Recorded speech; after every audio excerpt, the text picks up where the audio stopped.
how is it that some of these guys are getting hired in the NFL and Mike Shanahan's in Colorado on his couch? And, Lombardi, do we have the clip of Mike Lombardi? This is Mike Lombardi, former NFL exec, talking about Mike Shanahan a couple days ago. It's unbelievable how he's unemployed. It's just true. Every Sunday night at 7 o'clock, I say to my wife, how is Mike Shanahan not coaching in this? After what I just watched today, how is this not happening? I don't understand it. But a high price tag. The cap's $160 million. If you pay Mike $10 million a year. This is what I've said, and Mike Shanahan's kind enough, won back-to-back Super Bowls, Denver in the 90s, was part of a San Francisco offensive coordinator there and won it with George Seifert. So we've sucked up to you, and we think you're awesome, and we can't figure out why you're not coaching, Mike. So why aren't you a head coach? Are you picky? Well, first of all, that cost me about $1,000 to give Mike that, or for Mike to give me that type of compliment. So let's start out that at the beginning. No, I'm enjoying what I'm doing, to be honest with you. Anytime you're in the league for about 40 years, you feel very fortunate, especially as a head coach. 20 years, you feel like you've been through a lot of games. Listen, you're in good shape, early 60s, out of the league only 3 years. But I would say this, Mike, the league has become so offensive-minded that it used to be if you wanted to be a head coach, you'd look at your owner, you'd look at your roster. But Saban and Belichick, good football coaches, couldn't win in the NFL because they didn't have the right quarterback. For you now to re-enter the league, is it just come down to, do I have a guy under center? Is it that important to have the quarterback now in 2016? Well, I think you always need a quarterback, but first of all, I think you need a great defense. I think you can always adjust your offensive scheme if you do have a good defense. Even Tom Brady, his first year, when you took a look at him winning the Super Bowl, you take a look at the stats, they found a way to win. I think they had 130 yards rushing, 130 yards passing. They beat an excellent football team. And if you take a look at all the wins, even Joe Montana and his 4 Super Bowl wins, I think 3 out of the 4, they had over 40 rushing attempts. And they had a great defense. And so consistently, or Denver last year, with 11 first downs and 194 yards total offense and number 1 defense in the NFL, but they didn't turn a football over. So you can adjust your offense, but you have to have a good defense, in my opinion, to win the Super Bowl. Well, Mike, we know the Rams' front seven's got a lot of really good players. Would you be interested, therefore, in a Rams job? Well, I think it's a good job. I think if you take a look at Jacksonville and the Rams, you're taking a look at 2 defenses that are in the top 10. I think Jacksonville is 4th, and I believe the Rams are 9th. Very seldom do jobs like that open. But I think the key in any of those jobs is, it starts at the top. How bad do they want to win a Super Bowl? Or do they want to make money? Do they want to do everything they can to get a ring? And it's a fine line. I've been lucky enough to be with the 49ers and the Broncos. When I first got to the 49ers, they had won 4 Super Bowls in 9 years. When I actually got into it, it was 4 Super Bowls in 11 years. But you could tell very quickly why they had the success that they had.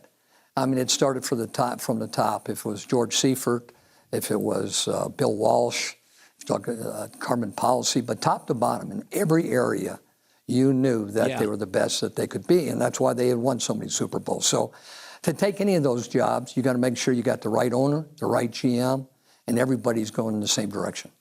You've been out of the league for 3 years, and, Gruden's name comes up, and he's been out 8. Do you believe, Mike, here's my question to you as a guy that watches football, but I don't watch film. How many years could you be gone, Mike, and feel still connected to personnel evaluations, coaches that you could hire? Like, is there a timeline that you've said to yourself, 4 or 5 years, I may be missing a beat? Is there a timeline for you? Well, I think a lot of times that happens with head coaches even nowadays. Is they're a head coach and they get away from the X's and O's. I think if you get away from the X's and O's as a head football coach, it's just a matter of time before you get fired, because you got to keep current. And I think a guy like John Gruden keeps current. Yeah. What he does, from the broadcast, but he's studying football all the time, so he's into it. You can tell he enjoys it. And when you listen to him on TV, you can tell there's great awareness. But I do believe that you've got to look at it every day, and you got to keep current, or you do lose a lot. Your son is having a tremendous year, Kyle. Would it be? I just throw it out there. I have mentioned you. I've mentioned three people. I've said Sean Payton, John Gruden, and the Shanahans as a combo deal. If your son and you were called by the Rams, I mean, would you not at least listen? Well, first of all, I think when you take a look at people, you got to take a look at exactly what you do want. I think it'd be a lot smarter to take Kyle than it would me. I think I would give a organization maybe a lot more input from top to bottom on, the little things that are the difference in the structure of the organization, very similar to what I went into when I was the offensive coordinator for the 49ers. It's such a learning experience. And I'm not looking for a head coaching job, to be honest with you. I think maybe I could help an organization some way of what it takes to win Super Bowls. Yeah. But I think really that this game is for younger guys that are really fired up to run a team, put a good team together. But that head coach has to have a good supporting cast to win a Super Bowl. Are you surprised that John Elway has segued from great quarterback to arena GM to NFL GM? He's made some nice moves. How surprised are you at Elway's executive success, Mike? No, not at all. He's an extremely bright guy. He's the most competitive guy I've ever been around, and he hates to lose. And when a head coach comes into that situation with the Denver Broncos, he knows that John is putting his name on the line. John wants to win more than the head coach does, if that's possible. And he's going to do everything he can to make that guy successful. And he's got a great awareness of what it takes from a player standpoint, what type of guy that wants to win on Sunday. He's not thinking about the money. He's thinking about the intangibles that it takes to be a championship team. And one of the reasons, they won it last year. I mean, with a number one defense and doing a great job. Payne did a great job not turning the football against an excellent defense, and they found a way to win, the big game and play excellent in the playoffs with an offense that struggled during the season. I want to pick your brain on this, Mike, because I don't get Mike Shanahan much on my show. So I want to go into the way you would see here.